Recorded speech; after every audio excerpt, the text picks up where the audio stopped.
Hi, this is Cindy And Michael. from Part-Time Permies, and it looks like we might have just a couple people in the room so far. I didn't have much of a lead in on the intro. I almost forgot to do that. But hello to Carrie and your mom. Yep. But we'll get some munching on pistachios. That Ooh, sounds good. that sounds like a good snack, definitely.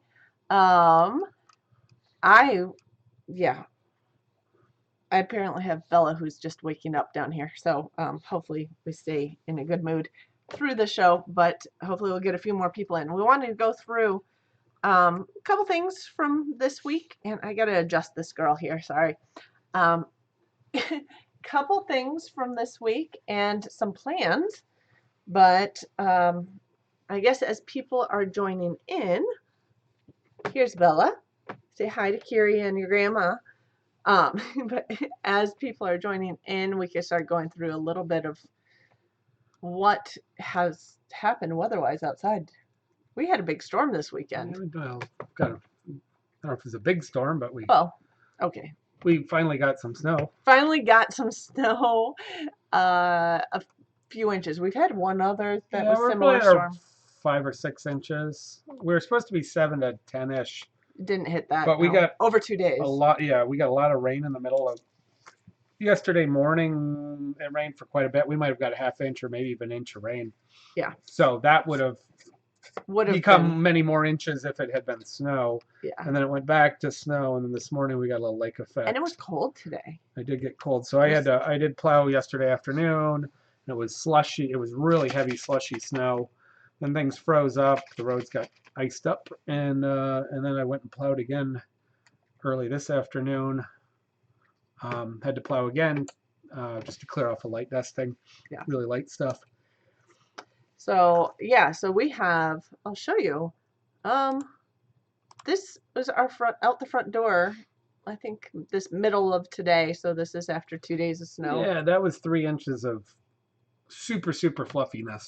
Yeah. It was like debatable to plow it, but I had the plow on, and we do the neighbors, and so I was like, yeah, it's probably enough. We should go clean. Oh, and then the plow trucks had come through and put all that heavy slush, threw it all across the driveway. Yeah, and we're on a rural road, so we have the county plows come through, so they come barreling through and can throw 10 or 15 feet in, and then that all froze hard because it was slushy. So it was actually good to get the plow out and get that going. Break that off the front of the drives so we could get out.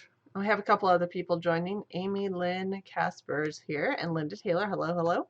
Still snowing just west of Cleveland. Yeah, I think this storm came out of the west. Yeah, it did. We got a pretty good one. We had some lake effect after the most of today was lake effect. Yeah, because most of the rest had cleared out, but yeah. So we were close to a perfect. So we just missed the ice and snow last Saturday. We got a whole ton of rain, but that could have been a major, 2-3 feet, and that would have been a major snowstorm.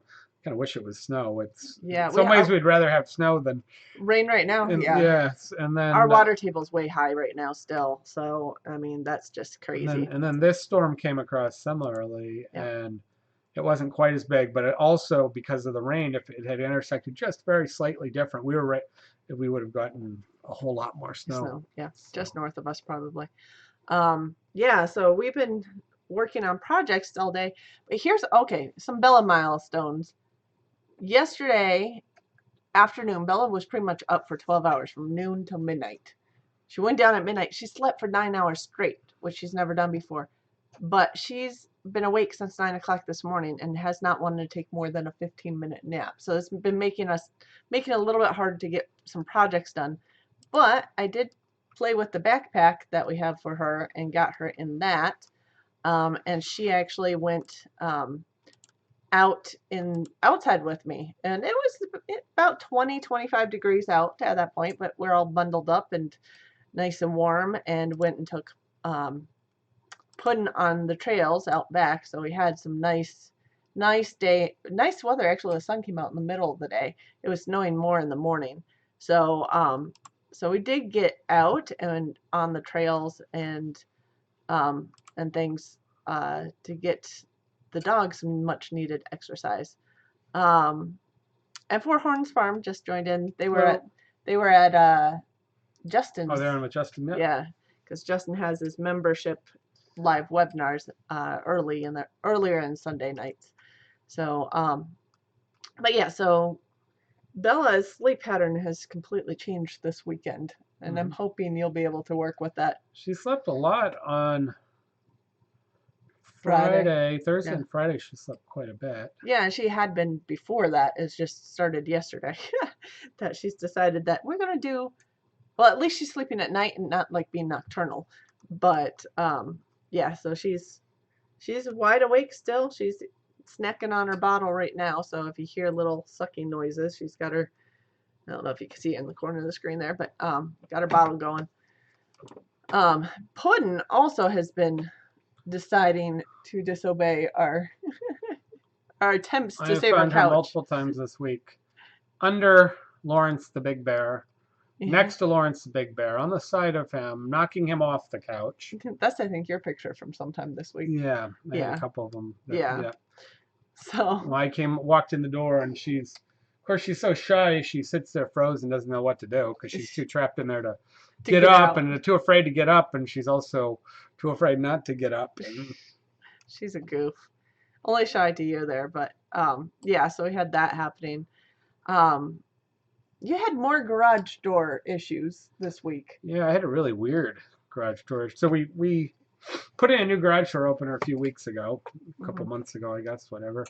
Because the other one is just 20 years old and had worn down enough that it needed to be replaced. This week, I went and got chicken feed, pulled into the garage. Oh, well. Backed in. Yeah, and I decided I need to put the feed in the barn because after I went in the garage. And so I drove around to the barn, unloaded the feed, and came right back. And the garage door was open. Well, our new garage door has a setting that you can set like 5, 10, 15 minutes that if you don't close the garage door, it automatically closes. Well, in the process of me coming around the corner and backing up the vehicle, it hit the timer and it started going down. And as I backed up, I ran the top of the car into the bottom of the garage door. It was perfectly timed that it was coming down right as I intersected the garage, and I didn't hit off the sensors because the wheels had not passed that, and I was going in, and I was backing in. So you didn't see it? Because I didn't see it. The cameras and everything else don't show up at your roof level.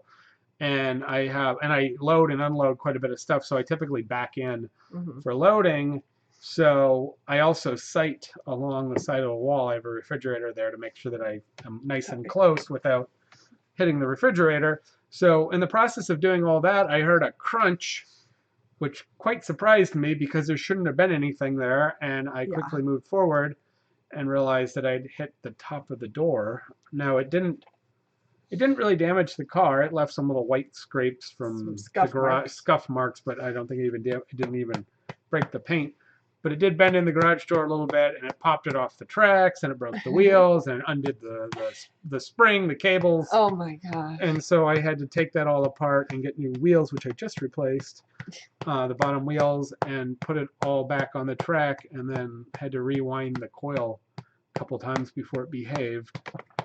It seems like I haven't done any permanent damage to either the vehicle or the door. The door has a little... You did get the door fixed. The door has a little dent in it. A little crease, but nothing that's big deal. But your car just has the scuff marks, so. But I mean, what are the chances with all the sensors that I could actually I hit it at just the right moment or wrong moment? Yeah, right. To have it coming down and just to intersect with the ceiling. So just to say, we've been a little distracted from working on seeds this week, but he's running around. He was just here a moment ago. He had to kick Helix out of his chair to be able to join the live show. So he's around here somewhere. I thought we might have to possibly replace the lower panel, but the track and everything, it turned out it was fine. It's an insulated steel door, so it had some decent flex in it. And yeah, I didn't dent it enough to cause it to deform or cause any issue where I didn't have to do a lower panel. So yeah. Got lucky on that. We could have actually the crunch I heard. If it had been down any further, I probably would have broken the glass out of the back window on the car. Yeah, it would have been it was like within inches. Yeah, it was right down to the top of the glass. So yeah. I'm actually surprised I didn't pop out the glass. And Amy Lynn, do I have a baby sling? Yes, actually, I have a Moby sling that can also be used as a ring sling. And I use the Moby sling quite often when I was on maternity leave. Now I'm working more, so you haven't used any of the backpacks or slings No, I mean for lugging her around yeah, what places. I'm doing for work, I really can't have her in my work area. There's too much going on. She'd be in the way on the front, or I'd be banging her into stuff on the back, I think. So, so I haven't. I've taken her on some deliveries. You have the I stroller. have the stroller. And I just bought a new semi-collapsible cart because I need to be Oh, able to move totes around. Um, okay. so So you can put totes and a baby on there. No. Um, Trying to see which wine do you that's a good recommend question. for cooking many different dishes? We used to keep Yeah. sherry in it. Yeah, Yeah. that's a really good thing. So commercially, in commercial kitchens, what we use. So sherry's really nice because sherry is oxidized, so it's a little bit nutty or almond flavor to it, and it's also a little bit sweet. And so, so when you're basically looking at infusing things with flavor, so wine or juices or anything, but the unique aspect of wine and the alcohol changes flavors. Mhm. Even if you cook out the alcohol, the chemistry that takes place while the alcohol is in it before it quickly burns off or evaporates, it's um, yeah, there is something, you can use apple juice and white grape juice and stocks and all these other things if you choose not to cook with wine. It's fine, they'll do better than just water. But um, so you want to always cook with things that you would be acceptable to drink, that they don't taste terrible. So that means really old, damaged bottles of wine that have gone sour, um, are not good. If you can't stomach the flavor and don't think it's pleasant, don't put it in your food. It's not going to make your food pleasant. Having said that, um, use wine that you might choose to drink, but don't use expensive wine, because that would be a waste. Right. Save your money for something else. Or if you enjoy a glass of wine, put a couple extra dollars into the bottle you're going to drink. Put a couple less in the one you're cooking with. So as far as white wine, um, you're looking for the fruitiness. You're looking for some of the glycerol and the sweetness that comes out of the fruit juices. You're looking for some of the fermented, um, vinted tastes. Um, but white wine typically you don't want oaked wine, so no oak Chardonnay. You want unoaked wine, and you don't want anything that's really super tannic because that'll become bitter when you reduce it. It's fine if it's sour, but not tannic or. And so I don't get too picky about white wine. If you want to buy a box of white wine, which is great because they don't go bad because Hmm. they have the bag in a box, and so the oxygen doesn't get there. You keep them at least 6 months, probably almost a year. And if you're only using a little bit here and there, that's fine. Um, so the Almada or the Franzia or whatever it is, that stuff, that works fine. And some people really enjoy drinking it. It's fine to drink. It's nothing special. It's just they pump it out like a They can make a tipsy cook. they make millions of gallons of that stuff. So Oh while it's yeah. wine, it's made in almost the same way that Coca-Cola is. They are so Mass mechanically produced. producing it. But that stuff works great. What I do find is the really, really cheap stuff, the alcohol is usually about 9%. A better bottle of wine is 12, 13%. Mhm. So they're thin. They're having a lot of water. The grapes have a lot of water in them. They're not adding water. They're just using low sugar content grapes to keep it cheap. So you need to reduce it a whole lot to get much out of it. So sometimes getting a bottle of cheap, that 1 liter, 6 months. Yeah. Yeah. A lot of people, the box doesn't last 6 months. So you can also buy the 1 liters, the big formats, those bottles that go for $6 to $8. Um, and I would just say any old white wine, avoid ones that say oaked. Things like Sauvignon Blanc, Pinot Grigio, Chardonnay, um, any of that's fine. And even better if you enjoy it and you like to make sangria with it, or you like to have a Mhm. glass, or you like to put a couple ice cubes in it, whatever. That's Do they still the stuff. the stuff Red Fox used? I don't know. Yeah. Yeah. Yes. So the box wines are fine. I look to Chile, Latin America, Argentina, South Africa, Australia, New Zealand, places like that for wine because the abundance of wine and the price of the wine. So you get a high quality for a low price. Don't let the price um, surprise you. So the other thing you can do is if you have a Trader Joe's or you have the local Costco or grocery store and they have those $2 to $4 bottles of wine. Buy those. Those that's what I'd recommend. Um, Does it depend on the state whether you can buy wine in the grocery store? Or yeah, no, yeah, yeah, liquor, all yeah. different. So Yeah. We can. here you can buy wine. Actually, now you can buy liquor in most grocery stores. You didn't used to be able to. Wine But and beer, wine and definitely. beer. So every state's different. But go go buy that large format. The liter and a half, the 1 liters, the $2 a bottle stuff, $3 a bottle, $2 chuck or whatever they want to call it. Those are all great. I think for a long time there's For cooking. the 365 brands which Whole Foods use. They have a lot of decent stuff. And yeah, I'm not too worried about white wine because um, You have Franzia Sangria. I well had to the switch back to Captain and Diet. the Francia Sangria has a lot of sugar in it Yeah. because sangria has things added to the wine. Wine does not have a massive amount of sugar in it. A lot of it's converted to alcohol. The alcohol converts to sugar. Interestingly, if you have diet pop, diet soda with liquor, um, there may be more harmful effects to using the diet, and also your body doesn't digest it as fast, so you get more inebriated faster using diet. However, it doesn't have the sugar. So, yeah.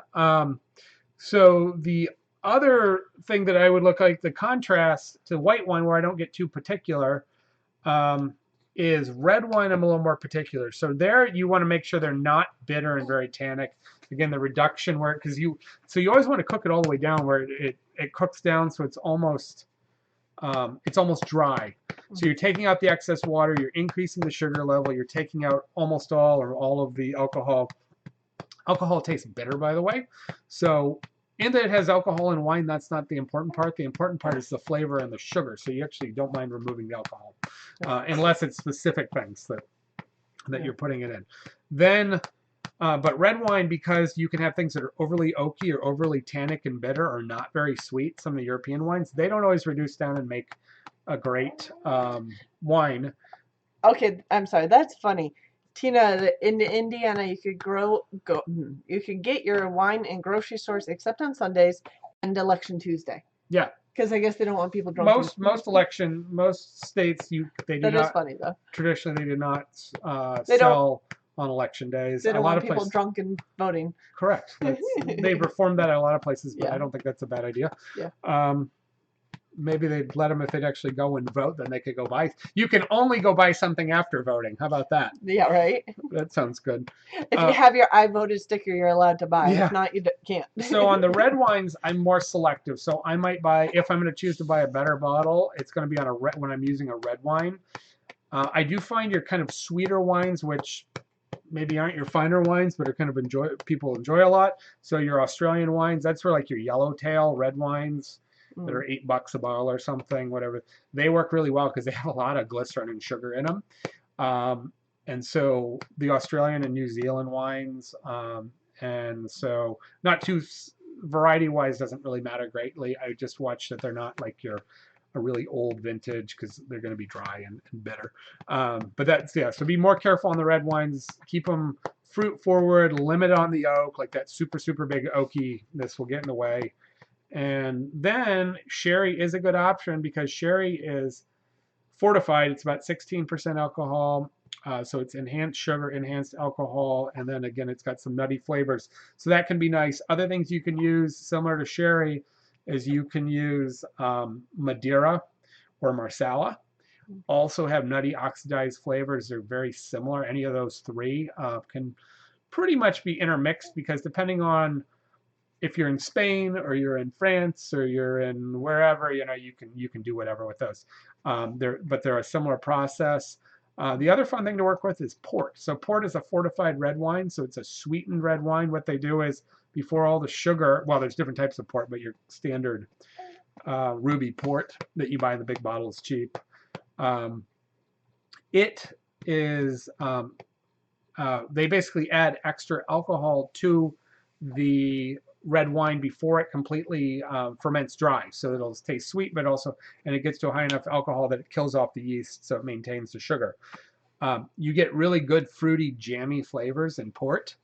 And port, again, isn't very expensive, so that's a good option when you need red wine, is you could actually reduce a little bit of port. And port, cheap port tastes pretty pleasant, so if you enjoy a little glass of port with dinner or after dinner or something, now you have something that can cross over and doesn't go to waste. And port and sherry and Madeira and all those things, if you keep them capped down and out of extreme heat, they don't go bad. You've got weeks and months or years with them capped down, whereas an open bottle of wine will oxidize and go bad. So yeah, so port, sherry, Madeira, Marsala are very decent options to lend their own unique flavors when you want to make a sauce or a gravy or a wine stew. and cheese. Yeah. Yes, and Tina, you were trying to get me back on track on stuff. We're not going to food yet. No, I'm teasing. Yeah, so that's the long Kristen. answer, but as a chef, it is kind of important. People get You could get them talking about wine very easily.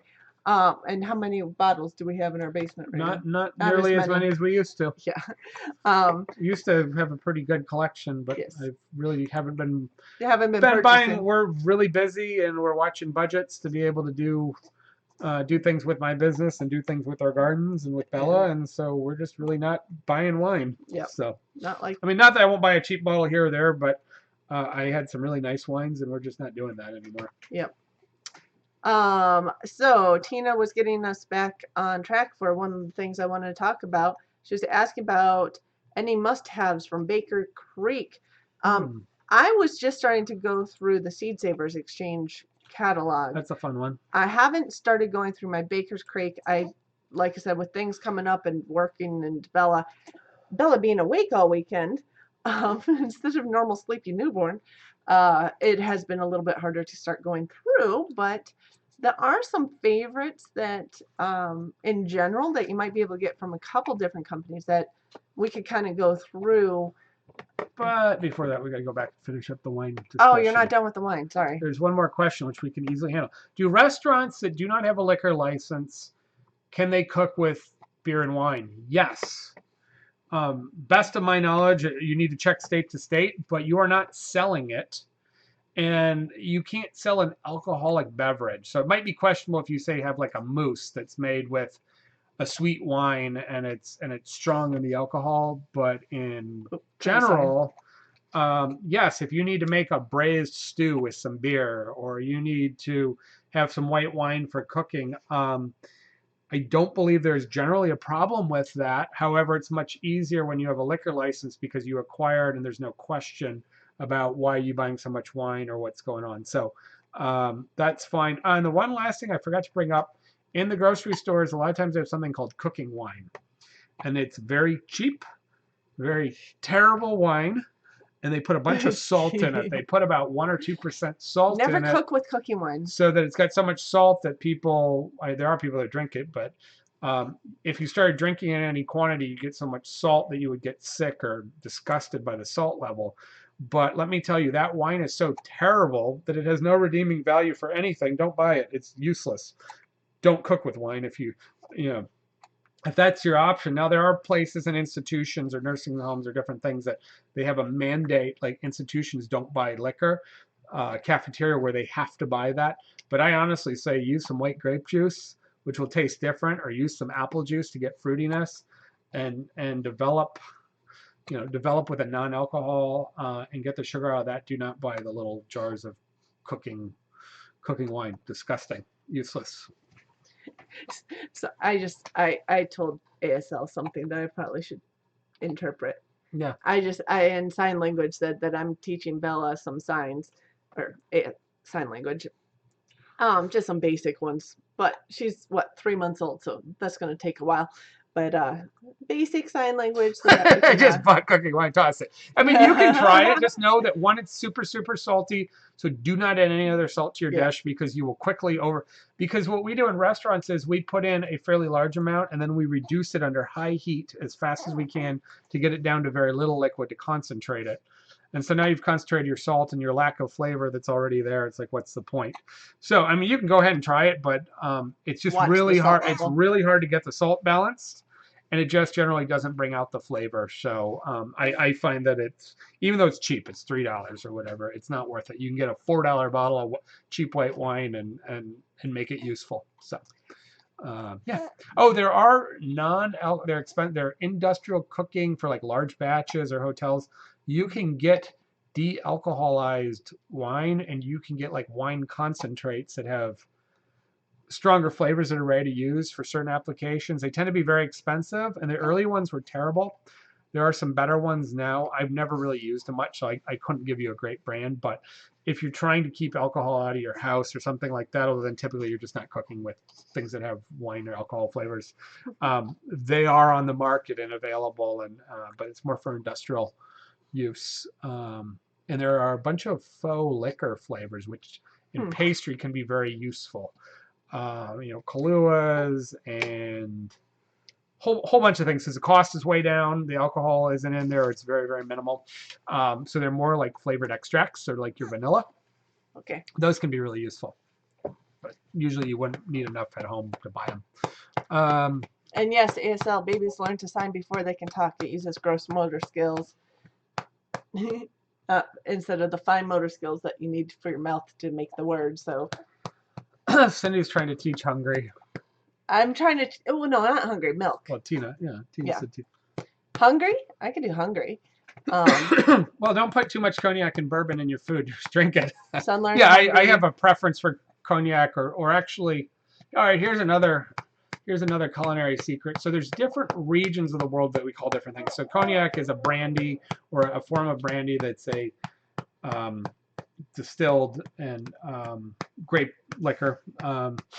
Well, Armagnac is from right next door, but Armagnac isn't so popular. So sometimes you can get a better French Armagnac than you can a true cognac, but they're very, very similar in style. The other thing is you can find cognac style or Armagnac style or brandies from around the world now, because our technology's gotten so good, we understand how to make it. You can find things from weird countries that sometimes are very high quality, but they don't have the sellability, so the price is low. So you can, you can totally get value by watching your countries and asking some questions. The pimento peppers, Baker Creek's out. So one of our local farmers markets, the people across from us who do really nice organic and specialty growing and flowers, had a whole bunch of pimento peppers this fall. They were very tasty. I bought a whole bunch of them. They were really a lot of fun. Actually, I think we wouldn't mind trying those. We didn't try drying any, but I hear they dry well because they're fleshy, but they had a good flavor. They also had Giganta okra. So the okra are about this big. They're about 4 inches long, I guess. But as big as they are, they're not tough. In fact, they're quite tender. Those were kind of fun. Yes, I think I saw Baker's Creek had those. They might have those, yeah. Or maybe it was Johnny, one of the two. What about standard stuff? My favorite tomato for snacking on are the black cherry tomatoes. Yeah, they're really pretty sweet. Good, yeah. Our St. Bernard liked those too, and we lost a fish.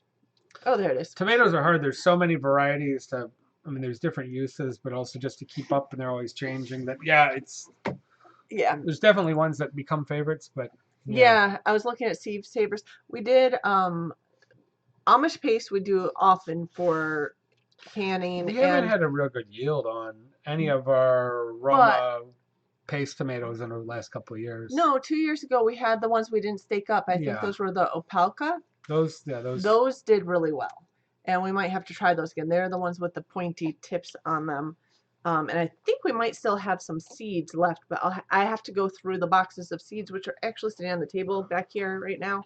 Just brought them out of the basement. Yeah, so our biggest thing is you always want to grow all these different tomatoes, which are fun, and you get the flavor.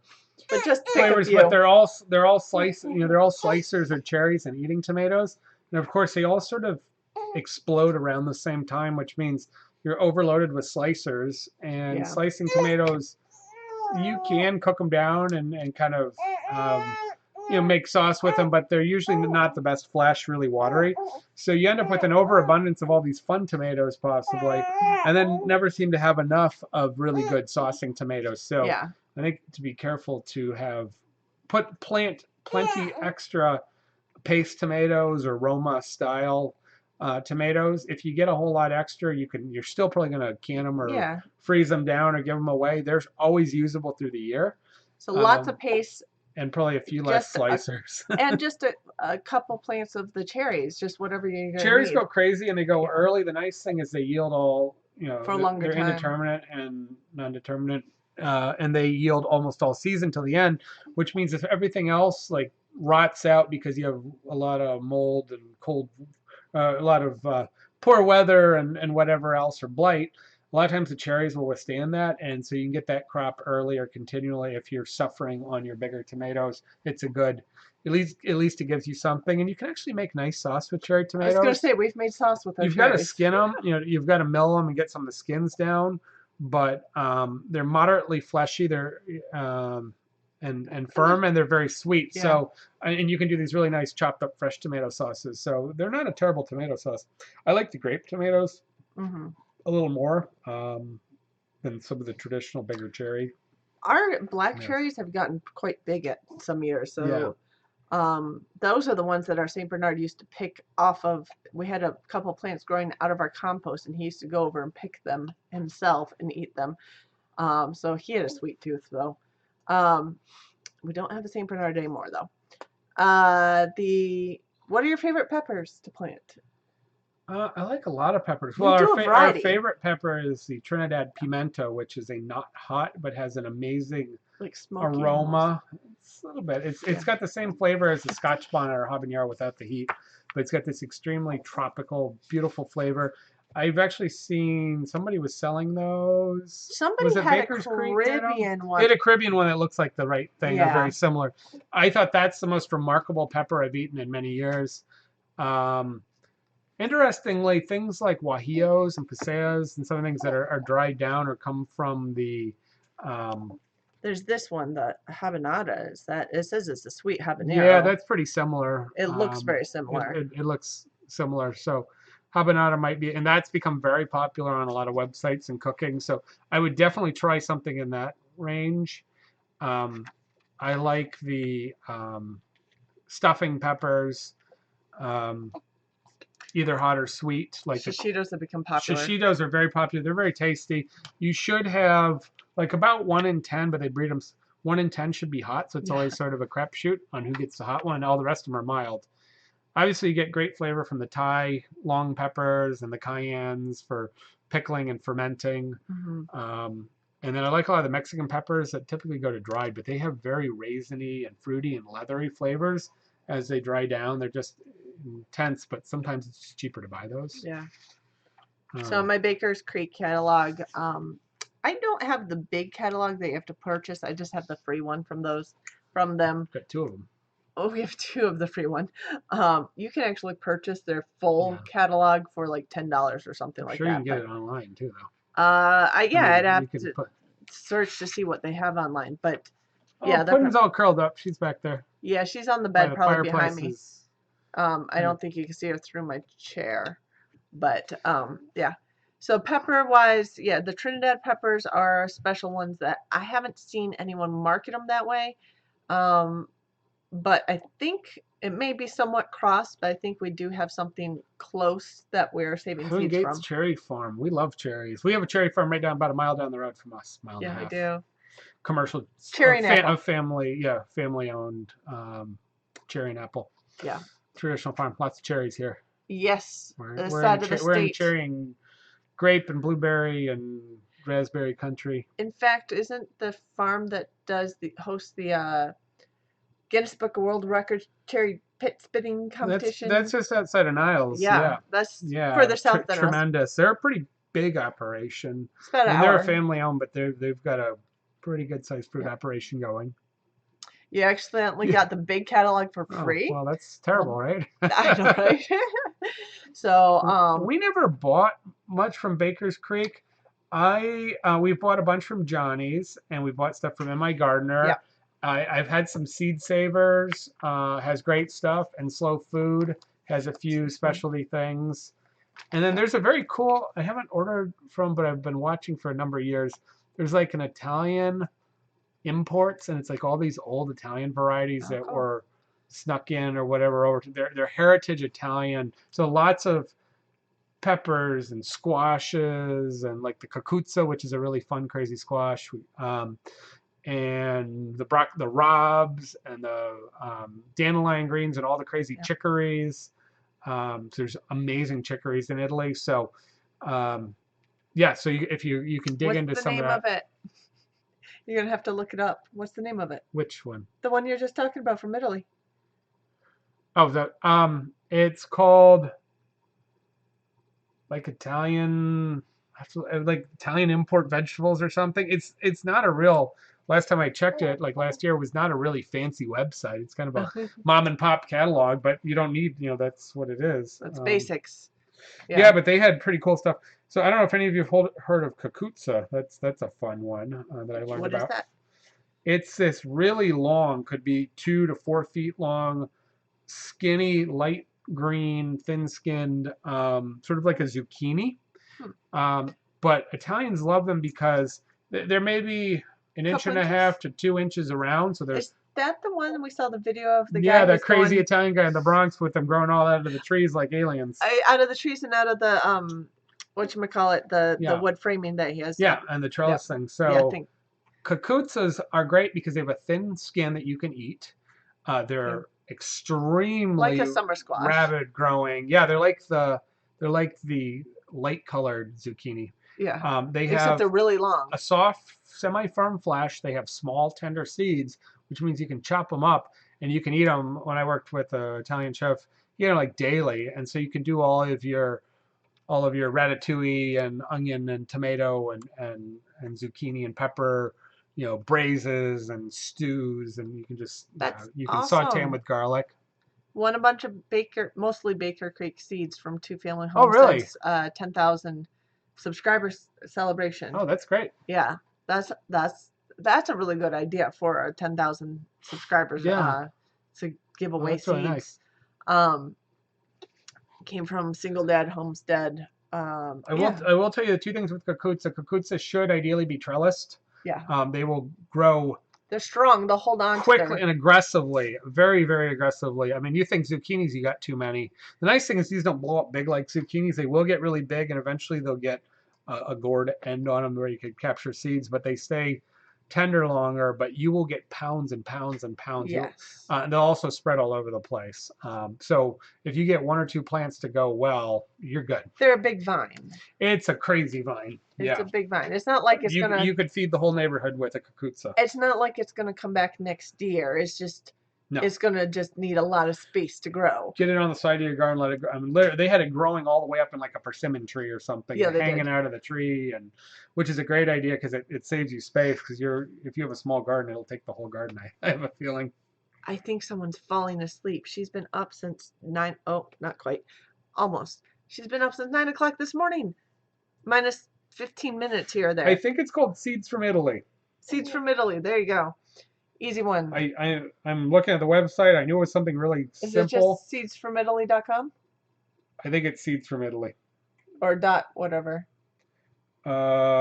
Growitalian.com. Okay, there you go. So they have Italian tomatoes and Italian basil. So a lot of our commercial stuff, we've made it thinner and thinner skin, so it's more, or we made it thicker skin, so it's easier to transport. We've made things more determinate, meaning that they all mature and ripen at the same time, but then it's done, which is good for harvest. But we don't necessarily care in a home garden, or we actually would like to have a period of time of multiple things growing and ripening. So a lot of the historic Italian items, aside from the flavor, you get different textures, or you may get different growing capabilities, and so that's sort of what they're capturing in these heritage items. They were perennial favorites in Italy or in Italian families, and they really love working with them and eating them for themselves. So they're a good shot. They may not hold up well, but they're going to be great going from your garden to your dinner table. Yeah, zucchinis. Yeah, if you let them go too much, they do make good chicken food well, or that's animal why food. we have a friend who doesn't like to overproduce their garden because they feel like it's wasting. We feel like we want to overproduce. We don't want to take up more space than we need for something, but if we have a poor showing, we may get more. get enough to get what we want. And if we get an overabundance, we feed the chickens. They're Save us on super feed. happy. Yeah. It saves on feed. And so I think we're doing pretty good with that. Yeah. So to us, extra abundance is not a waste. You can also give away stuff. Um, so Tina says her Greek oregano is still going. That's cool. Yeah, well, sometimes Yep. oregano will come back. Yeah. Yeah. Our we have thyme that keeps coming back. We have mint, of course, is keep coming back. Lavender's coming back. We had rosemary come back a couple times, but we really need a good amount of snow for the rosemary to survive it. Because we could get too cold otherwise if it's not insulated with that. I'm not sure there's a wait, sorry, not. Oh no. That was based on Franke seed. They're the import for Franke seeds. It's another one. Seeds from Italy. No, that's Grow Italian also. Maybe it's the same thing. Okay. So they've got basically they get really into the artichokes, the radicchios, the bitter greens. Sure. Some of the shoots and things that we don't have a lot of call for here, so people aren't putting the attention into them, but they're a big deal in other parts of the world. So that's where you can get, really bitter, spicy arugula and robs and dandelion greens. And some of that stuff's available. It's just there's more of that. So Linda says she thinks that overly hot summer also causes a thicker skin on some veggies. Oh yeah, I don't disagree that water stress and heat stress probably affects it. Oh, the other thing, they have some really cool beans. So you're talking about like broad beans, which we do have some broad beans where you cut the whole thing up and you actually have to stew it, like when you stew it in tomatoes and you let it go for 30 minutes till it breaks down and you eat the seed and maybe you pick them for the beans also, but they have these bigger pods on them. So there's some really cool, these are all from Franchi, I guess they're the importer. Okay.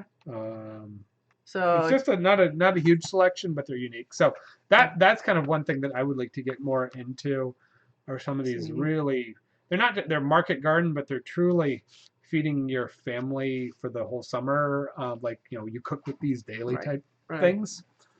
Tina says her oregano is never bolted, just keeps growing. Yeah, eventually it'll flower, but oregano is more of a low. I'm not sure. I don't think it really bolts. It'll go to flower and it'll go to seed when you get the right light and heat, but you can always keep trimming it. It actually makes our permaculture instructor uses the oregano as a hedge for some of the gardens. They do it as like edge, and then they just keep trimming it back. The funny thing is they keep trimming it back like a box hedge, like a mini box hedge, which is kind of funny. But then they just eat the trimmings or use it in cooking and there's a bunch of types of oregano. I guess one of my favorite herbs. So oregano can be quite strong, and the Greek oregano is nice. I prefer that over the Italian varieties. And they grow some in France. Oregano is one thing that's in herbs de Provence.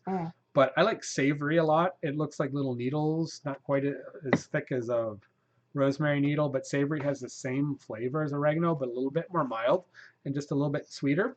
And so it's perfect. So in my Greek salad, I'd rather use fresh savory because oregano leaves can be a little bit fuzzy. So I like using savory if I have that available. You were finding in the Seed Savers catalog some melons you were interested in. Now, we've not had really any good melon year. I got to start them, I think, indoors sooner. We've had some because we've had weird starts on the year, and with our weather, they need a good, strong season. And they start bearing usually mid to end of August. And if we keep a hot September, they do great. But we're usually starting to bear mid to end. And if they get too dry, they slow down.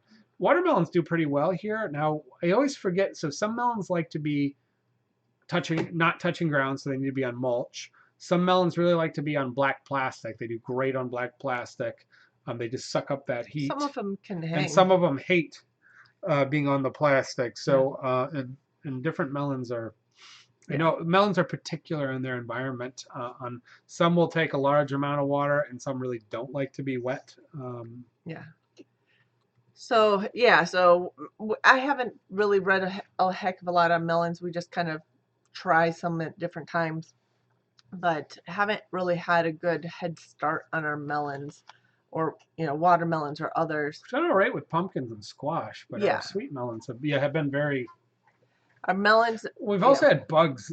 They start up nice, and then bugs like chew down much of them. And then they had it like this year that happened with little mini watermelons. Had a hard time before they recovered. It was some beetles or other things were just munching on We had this. some squash bugs this year as well, which we haven't had too much of a problem No. with in the past. So we had a hard time with summer squash this year, which is odd because usually that's the easiest thing for me to grow, or one of the easier things. Yeah, usually the zucchini always goes, and the summer squash goes for it's kind of intermittent on how well it does. But yeah, But this year, this was just a weird year. So this last year, I'm not. We're going to ignore last year because it was just it's just a fallow, odd, kind of a fallow year for the garden. odd weather pattern last year. So we are still heavy in our water. Our water table is extremely high right now. So I'm not sure how that's going to affect us this spring. But we do have But good drainage because we're on sand. yes, So I'm not, unless we're sitting in water, which isn't really the case for our garden.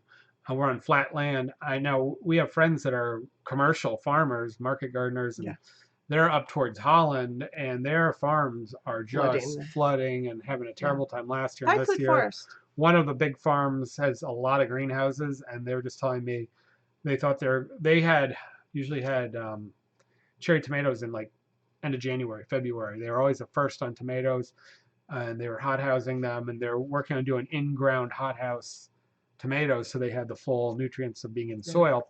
They just told me because the water level's so high, they don't think that's going to be a possibility Yeah. or a reliability year to year. So they just reformatted their whole greenhouse, and they bought a whole bunch of greenhouse tables from a place that was closing them out or something, and they're going to a table system, which is Mm, totally different growing yeah. system, but they can't risk losing the whole crop to soaking wet, so they're pulling out soil and putting in sand or whatever else and putting in tables. Yep. But they feel like that's what they need to do for the moment. We should ask you guys, what are your summer favorites on these different plants as well? Like your favorite tomatoes, your favorite peppers, um, your favorite melons or uh, you know, squash or whatnot.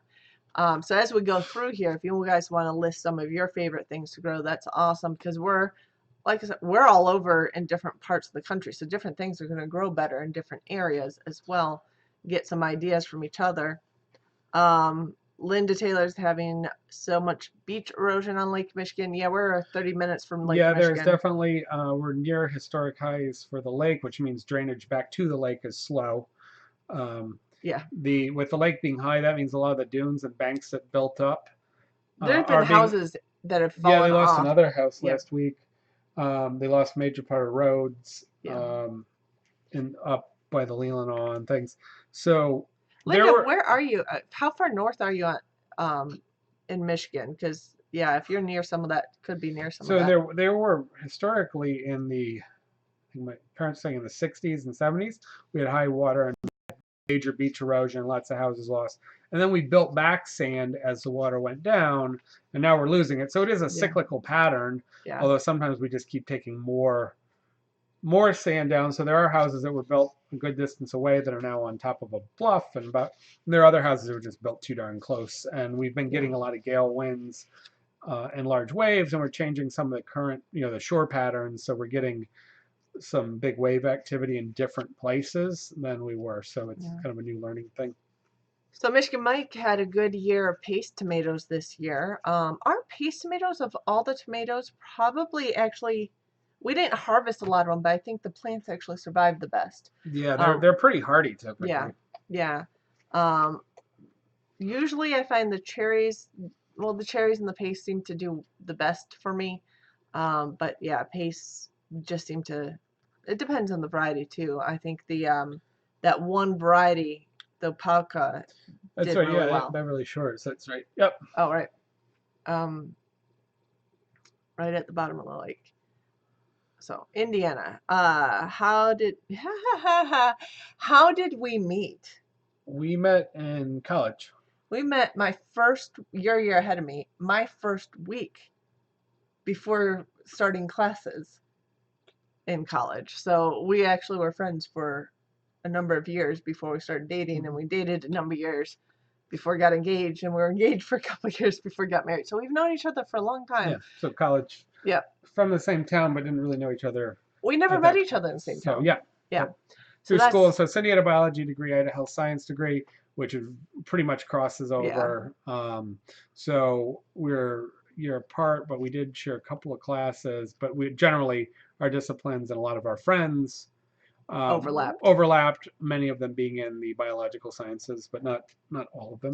But we were technically, of the 3 years we overlapped at school, we are only on campus, quarter system wise, 3/4 of the 3 years, because our program also did study abroad and internships and things Yeah, like that. So we you ran were, around the year. All at that point, there was a four. yours was four quarters. So we had some summer. I had a couple of summers where I went to school where I was doing internships or other things at other Yeah. times.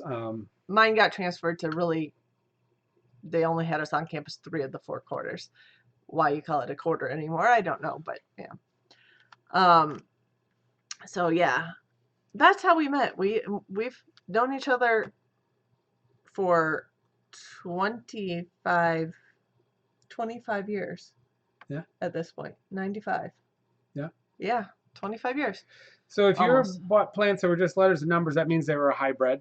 Hybrids aren't necessarily bad at all. Mm-mm. In fact, hybrids tend to be Optimized. more disease resistant, more resilient, better growers, better performance. That's why they're hybridized, and that's why they keep those hybrids. They will not breed true if you're trying to save seeds on Yeah. the hybrids, though. So everybody's like, well, I want heirlooms, and which is great. Those are fun. You get neat things, but sometimes they're harder to grow. But hybrid, and yeah, and they have their downfalls and Mm. different, how they grow and conditions or what type of fruit they yield. But hybrids are not necessarily a bad thing. So a lot of times we will do mostly heirlooms, but we will put in sometimes a few commercial hybrids. Yeah. And sometimes they really take off and they kind of save things. It's a good fallback. Yeah. Of course, the problem is the nursery stock, and especially the big stores. They bring in so much stuff, and they're just moving it so fast. A lot of times they come very diseased, or will bring disease. So that's the negative of getting commercial stock. Probably better to get it from a smaller nursery than some of the big stores. I wouldn't be surprised if you had some rabbits or something eating the baby plants. That tends to be fairly common. Tomatoes not so birds. much because they don't taste very good. Yeah. But there are things that'll. Yeah, that's true. But there are certain things that will eat them. Some bugs sometimes, or you put your plant in and it's shocked, and then there are some. We had people kept saying pill bugs don't eat live plants; they only eat dead material. They will eat weak plants. So Yeah. if you have a seedling you just put in that is shocked because you just put it in, and you happen to have a lot of pill bugs in that area, they will eat the struggling plants. So that might actually be an issue on that. Depends. We just had that happen a couple times in New York. We had more So there. so when you look at biodynamic farming, which looks at the soil and the mineral nutrient content and balance, or people that look heavily into compost and things. If you have the right balance of minerals and nutrients and you have a strong plant, they give off more defensive things that resist a lot of the bugs. So you can have the right things, and you can, so optimizing your growing conditions may optimize your yield. Not always, but frequently. And that's where you'll find a lot of people moving in organic because they don't have a lot of spray options. Find that if they really take care of their plants well, they'll self-defend much of the time. Okay, so white picket fence question: where did that precious baby girl go? She finally fell asleep. She's on your lap. She's on my lap, and she's been up since 9 o'clock this morning. She's taken no naps today. Other than 15 minutes on our walk of the dog. So Linda, if you're only getting flowers on your squash, first of all, you can check and see if they're male or female flowers. Yeah. But many of the squash, not all types, but most of them need bug pollinators. They need bug pollinators, or they need multiple. They need at least 2 plants to cross pollinate. Yes. So some of the melons do, some of them don't. So in best, always plant 3 or 4 so that you get some good cross pollination. That may be your problem. You can hand pollinate too from one to the next, but if they're not in close proximity, it's not uncommon to get things that will flower but never bear because they're not actually fertilized. Yeah. So I do know a lot of people will just go with a paintbrush from flower to flower and fertilize the flowers if they don't have enough pollinators in the area. So that is a big one, or the multiple plants. People get really serious about, melons were a big thing in France and through time, and people get so the old melons are indeterminate and they'll just keep growing and growing and growing. And some of them will branch and some of them will give straight line. So if you look at what type of melon, they'll always tell you what's going to happen. And I was reading books that a lot of times you'll actually pinch them off early so they branch more, and then you'll let them go to a certain length. And if you have an indeterminate, it'll keep growing. You may actually cut the stalk so it stops growing, and you may limit each line to only have like 6 melons because it's like grapes where you're gonna maximize the size and the sugar uptake. The So energy into what's growing instead of growing more. so there was a big foliage. process of people that are really excited about melons, of really tending to their melons, and getting, or they'll pinch off once they start growing. They'll pinch off the small ones. Today, a lot of our modern ones, they have optimized them so that we don't have to do that. That they're going to bear about the right amount of fruit, and they're going to grow in the right ways. They've kind of programmed that in their breeding. But historically, if you have these really sweet, wonderful melons, they may need a reasonable amount of care to really maximize them. So Food Forest suggested breaking off the male flower and rubbing it against the female flower in the squash. That absolutely. Yeah. Some can self-pollinate, some can't, but. Yeah, but if you have enough pollinators in your garden. Another argument for beekeeping, yes, although there are some people that argue having the natural bees, because technically honeybees are not native to this area, and they are they not do the compete a best little bit. pollinator because they're big. So Well, they pollinate certain plants. yeah, so there's 6 or 7 bees in many areas, and many times there's the other small bees, because they get into smaller areas, are actually the more efficient pollinators. And then you have things that are pollinated by other bugs and by birds and by different things, flies and all kinds of other stuff. So you actually need to know a little bit about who's pollinating. But the native bees, some of them are more rampant pollinators than even the honeybees. So Tina just picked up self-pollinating hardy kiwi. You're picking up lots of fun things. You wanted to get some of those, right? Yes, I do. That's also on my wish list. I was actually watching Stefan Sapkowiak, Permaculture Orchard, and they were tasting their kiwi plants that they had planted for this. They were tasting the ripe ones versus the underripe ones, and they said the underripe ones were actually spicy like a pepper, which I thought was interesting. 460 types of bees. That's awesome. I don't know if there are GMO tomatoes in the market yet. I don't think they're being commercially sold. They exist, and they've gone through testing, but I don't believe any. 460 types of bees in this area. I don't believe there are GMO tomatoes that are either available for you to grow or commercially in market, but I'd have to double check on that. I know they're mostly it's in grains and cereal crops because that's where the money is. Although tomatoes is sort of like the next, another high yield, high cost. They always have to be a high value crop and a high yield. But of the vegetable. So there's a difference between a hybrid and a GMO, of course. Yeah. You could have a GMO that would be a hybrid, or it probably is, but. ASL planted hardy kiwis last year. Takes a few years. I don't know. I haven't planted them yet, but that is on the list of kind of one thing I'd like to play with. That we have some figs that we are going to put in the ground. Yeah, we're excited to get some figs. Chicago hardy figs.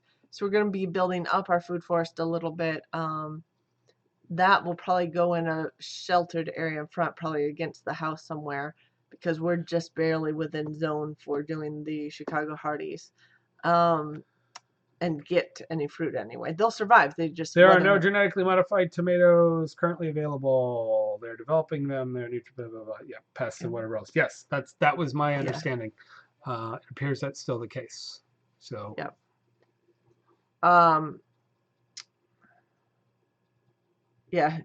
Carrie said the same. There aren't any GMO tomatoes yet. Just strange that they had no flowers on the plants. Yeah, absolutely. There's some tiny bees out there. Yeah. So we have all kinds. I don't know how many bees, but we have tons of bees here. I don't know all our bugs in the area. Yay, plant fig trees. Yes, absolutely. So we hopefully will be able to. I know that is something that you can kind of manipulate into getting more fruit. At least some. Mike Hogan, our area, he does. He does put a greenhouse tent over Yeah. his fig to help protect So it, and then you can play let it with grow. pruning. You want to play from real bad hard Yeah. shock like last winter where it got so cold. Yeah. So heavy straw bales or putting a styrofoam tenting and whatever. But the biggest way you manipulate it is get it in the direct sun. So get it in a microclimate where it catches Blocks the the warm, wind. blocks the wind, catches the warm air, probably off against the like A a building building or a brick wall. or Um, a driveway. yeah, the Yeah, black blacktop. asphalt, Yeah. put in black mold, as bad as that. Our next door neighbor in New York had a fig tree that was right in a nice warm place on the Niche on corner. their driveway, which got very, Yeah, very hot. He actually took it out because he didn't want it. Eventually, I wish I got a piece of it. He I just know, tore it right? out. Um, But they were from Ecuador, yes, so you can wrap your fig to protect it. Yep. yeah. So you can also do things like that black mulch or like the rubber mulch, which is pretty nasty, but or Yeah. just black plastic. You can do a small amount of black plastic, but getting the reflective heat and absorption of heat. So the faster you can get heat, especially in a cold area, Yeah. and the more heat because they really love heat, will get you riper, abundant fruit. Yeah, and it help it start And then you earlier typically cut it back significantly. In in the fall. so instead of just pruning because they get so big, so they bear nice tender leaves and fruit in a warm area. Like when I was in Atlanta, we had this huge bush at a place I worked, and they just prune it back. Here we cane it all the way down to like 4 to 6 inches from dirt level. Because what's going to happen is it has to take all the energy to grow all the way back up into full size every year. But if you didn't do that, the wind and everything would kill off those stalks anyways, so they would be useless, and it may go down into the root if it was really cold. So you definitely want to trim them back before winter in our area. That's another thing. Tina said she just bought a ton of blueberry plants and planted those this Mm-hmm. year, so she's gonna make blueberry wine with it. Figs, you can do so much stuff. So you can do the dried figs, Yes, dehydrate or put them in some sugar. You can do the sugar I love syrup, eating like figs. Turkish figs, the yellow figs or brown figs are put in sugar syrup and they dehydrate and they have like a white crusty sugary outside. So you can do dried figs. You can do candied or like poached figs where you put them in sugar syrup and can them. Um, and you can put spices in them. So you use them a lot in desserts. Um, you can cook with them in stews, like chicken and figs and escarole is a Mediterranean thing that would use like a dried black fig. You can put them on top of use them as regular fruit and put them on top of cereal or desserts. Put them with custard. You can brulee them or brown them with a sugar coating on them and kind of caramelize them. You can bake them in pastry. You take a whole fig and you wrap it in like a beggar's purse in pastry. Um, yeah, Yeah, there's I would just eat them straight off the tree. yeah, and they Yep. get sweeter as they dehydrate, obviously, but a good sweet. Yeah. And you're gonna chase the birds and the ants and everything. In fact, figs typically have to get netted Mm. because the animals want them so bad, and you're waiting, waiting, waiting for them to get just perfectly big and ripe for you, and then somebody gets them. But you can get certain varieties, not the Chicago Hardy, but you can get figs that are almost like this big. Yeah. There's some amazingly huge figs, and so you can get yellow figs, brown figs, black figs. Some have a pinkish or reddish interior. Some have a brown interior. So there's a whole variety if you're actually in a warm area. But they're eaten through all the warm parts of the world. They're a delicacy from the southern Mediterranean all the way through the Middle East, Africa, into Asia.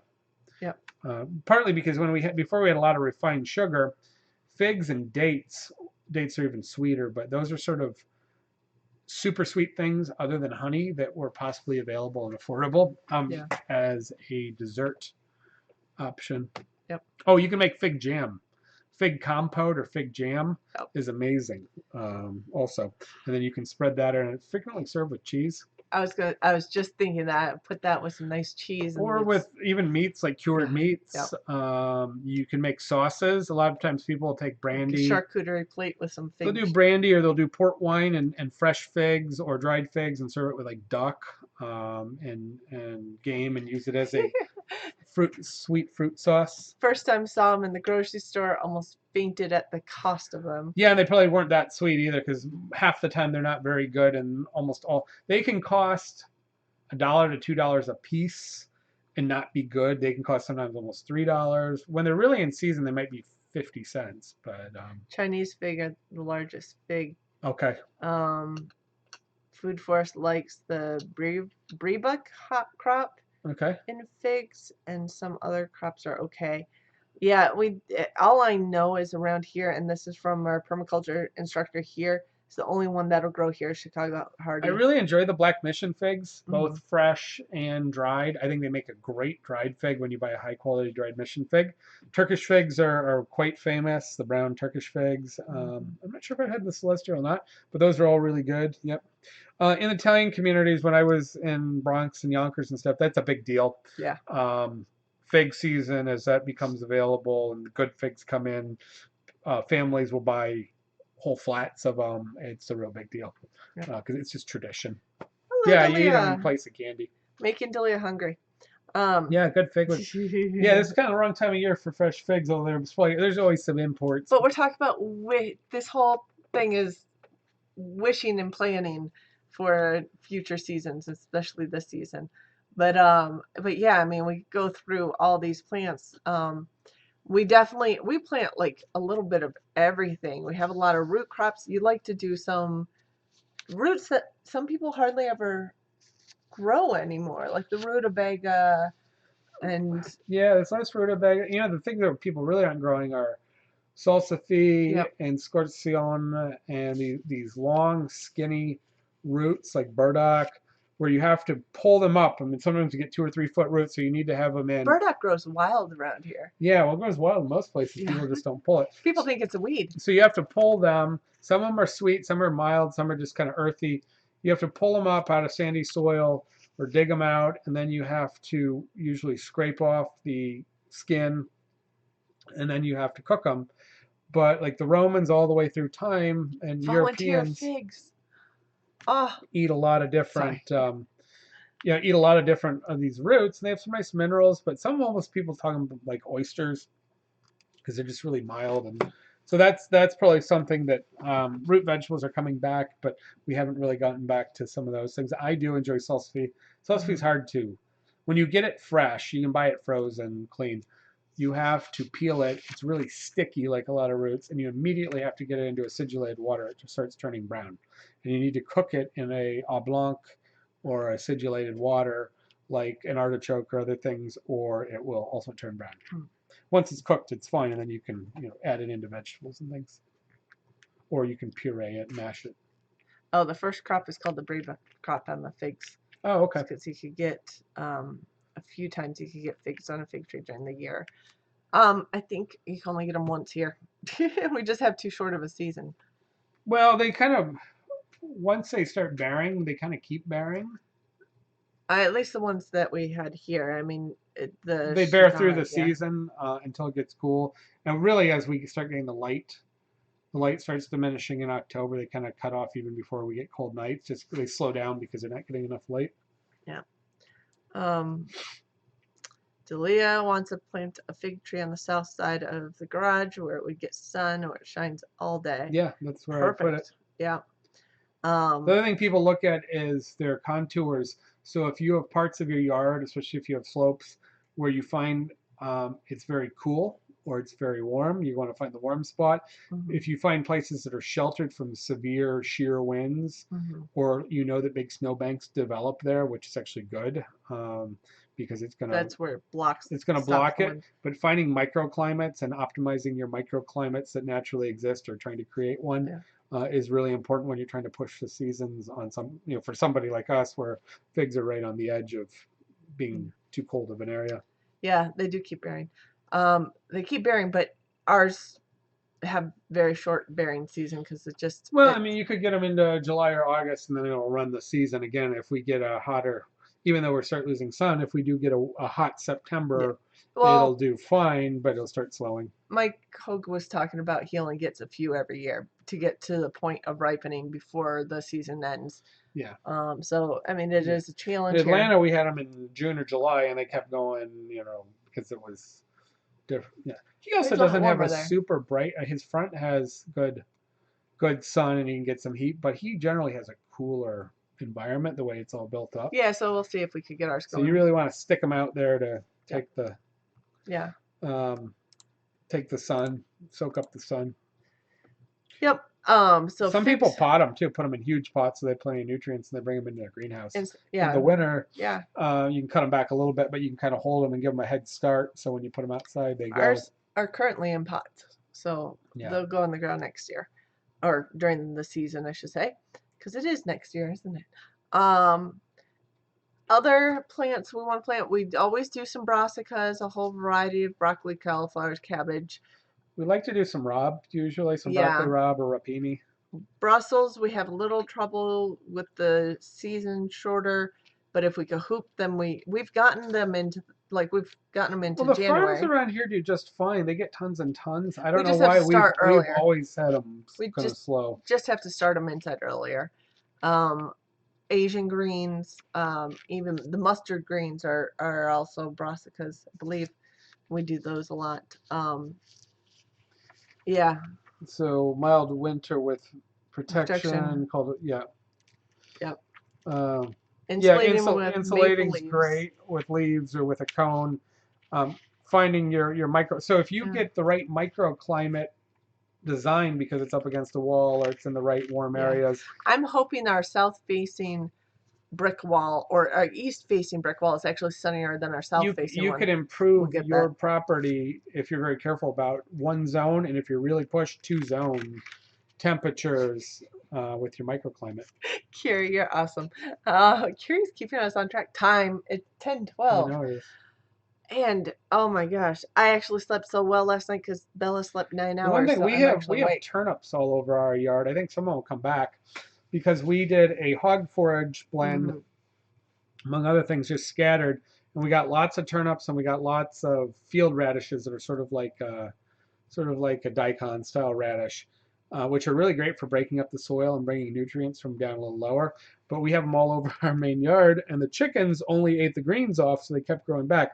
Now in the area where they're at now, in their coop and their run, they're actually pulling up and eating a little bit of the turnips as they're more starved for anything that's really good. They're finding that the bulb of the turnip's just fine. But during the summer, they only want the leaves. Yeah. So some of that stuff's going to come back. I actually pulled some. They're totally usable. Oh, yeah. Especially when they're young. They're even though they're a field turnip, they're really no different than an eating turnip. Yeah. I found so lots of turnips, and we're working on putting more forage, either casting and intermittently seeding it or letting it come back so that the chickens can get a wider variety or more food supply. Yep. Just off of the property. Yep. So a lot of greens for the chickens. And we've got wild turkeys and we've got deer and we've got all kinds of other things. So it's fine if they get our wild turkeys love our chicken forage, I will say. Oh, they go back to before it seeds and they just eat chicken forage. Especially the seeds. Especially the field peas. Yep. Okay. Anything else before we wrap up for the night? Take a picture of your property when frost is on the ground. You'll find your microclimate. Good point. That's a really good point. That is a good idea. So I know I took some archaeology classes in college because I was doing stuff with classics. And one of the big things, now they have some different scanning technology, but there's traditional scanning where you run a plane over and you look at contours of the land and you see old little rises where there were foundations or fences. But flooding is a big deal. When you get moderate to flooding and you get a few inches of rain and you go over and you do a survey, all of a sudden you can see all kinds of contours. So frost is just like that. That's a great idea when you get a moderate to heavy frost. If you and we're on almost flat property, so we don't have a lot of microclimate aside from what the house and our forest line provides. Yeah. But that's a great way to where no snow or frost is in the photo. Yeah, and you can watch where your snow piles up and where it whips clear, and that's where your wind goes. And if you do note those, they can be important to your growing conditions. Yeah. Carrie went on a hike yesterday. Lots of hog damage, more than normal.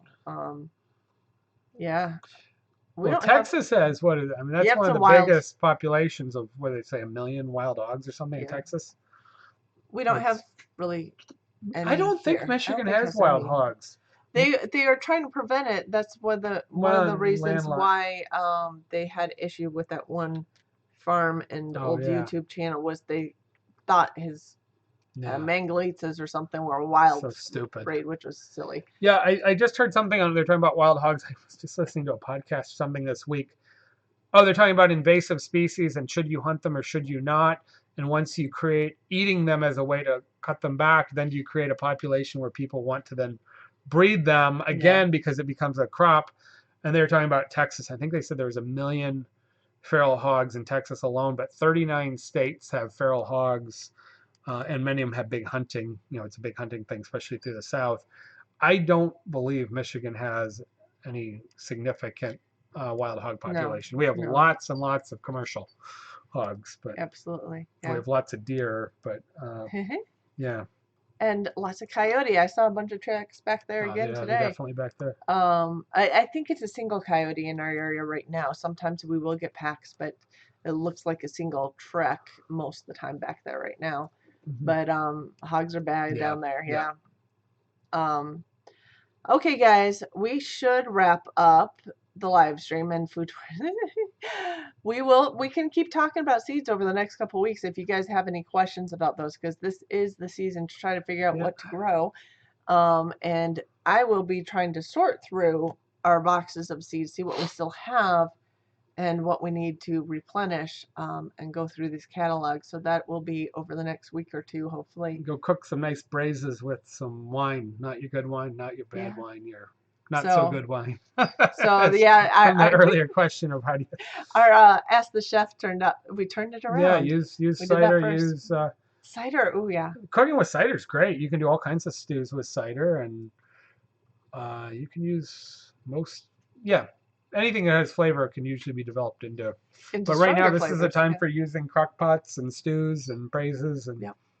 So next week we'll probably get back to a little more on the cooking stuff. If you have questions there, we will see you next week. But I need to go to bed. Kill without a hunting license, but must leave the hog. Huh? If you want to eat the hog, that's very interesting. Okay. I wonder if that has like similar to the because there's commercial. It's nuisance because damaging your crop, but commercial. You don't want commercial. Your mom's asking about the thumbs up. Underneath the video, there's a thumbs up button, and if there's a thumbs down too, if you really wanted to hit it.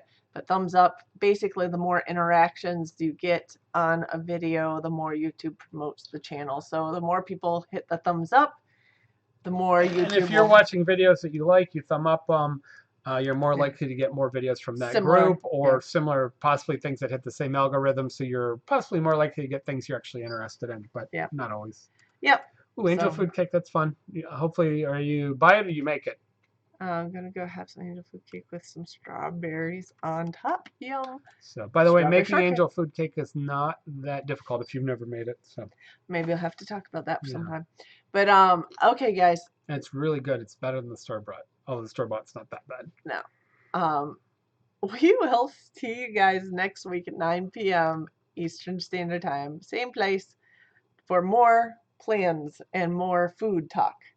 See you next time. Good night. Night.